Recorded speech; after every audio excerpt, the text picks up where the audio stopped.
ಅಮ್ಮ ನಾಯಿ ತಗೊಂಬಂದು ಸಾಕನ ಅನ್ಕೊಂಡಿದೀವಿ ಕಣಮ್ಮ. ಏನು ನಾಯಿನಾ? ಆಗಲ್ಲ ಕಣಪ್ಪ. ಅಮ್ಮ ಪ್ಲೀಸ್ ಕಣಮ್ಮ, ನಿನಗೂ ಬೇಜಾರಾಗುತ್ತಲ್ಲ, ಒಬ್ಳೆ ಮನೇಲೇ ಇರ್ತೀಯ, ತಂದ್ರೆ ಚೆನ್ನಾಗಿರುತ್ತೆ ಕಣಮ್ಮ. ನೋಡಪ್ಪ, ನಿಮ್ ಸಾಕ್ತಾ ಇರೋದೇ ದೊಡ್ಡ ವಿಷಯ, ನಾಯಿ ಎಲ್ಲ ತರಬೇಡಿ, ತಂದ್ರೆ ನೀವೇ ಸಾಕ್ಬೇಕಾಗತ್ತೆ. ಏನು ಅಣ್ಣ ಅಮ್ಮ ಹಿಂಗಂದ್ಬಿಡ್ತು. ನೀನೇನ್ ತಲೆ ಕೆಡ್ಸ್ಕೊಂಬೇಡ, ಬಾರೋ, ಅಮ್ಮ ಏನು ಅನ್ನಲ್ಲ, ತಂದ್ಬಿಡೋಣ ಹೋಗಿ.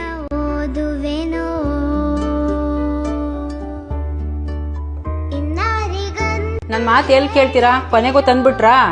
ನೀವೇನೋ ಆಫೀಸು ಅಂತ ಹೊರಟೋಗ್ತೀರಾ, ಅದಕ್ಕೆ ಊಟ ತಿಂಡಿ ಮತ್ತೆ ಉಚ್ಚೆ ಮಾಡಿ ಕಕ್ಕ ಮಾಡ್ಕೊಳತ್ತೆ, ಅದೆಲ್ಲ ಯಾರು ಬಳಿತಾರೆ?